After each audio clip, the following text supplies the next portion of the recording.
Dahil araw ng patay at hindi tayo makauwi sa Pinas dahil sayang ang pamasahe, this is how I commemorate All Souls Day in India even though I'm far away from my loved ones who have passed away in the Philippines. Sasamahan ako ni Habi para ipag-drive ako, di ba? Akala mo namang kotse ang gagamitin. Motor lang pala. Siya lang kasi ang nakakaalam kung saang location ang malapit na simbahan dito sa bahay. Akala ko dati puro temples lang ang mayroon sila. By the way, this is my second time to visit this church. Sanay akong bumisita sa sementeryo pag araw ng patay, magdala ng bulaklak at magsindi ng kandila. Dahil malayo ako at hindi makabisita, nag-visit na lang ako ng simbahan para magdasal. Ito ang paraan ko para ipakita sa kanila na kahit wala na sila, naaalala ko at mahal na mahal ko pa rin sila.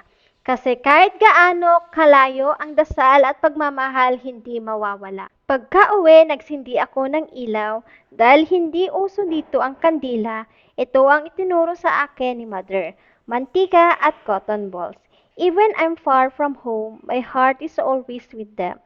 This is how I commemorate All Souls Day here in India, with light, prayer, and love that never fades. Jai Shri Krishna and Jai Mataji.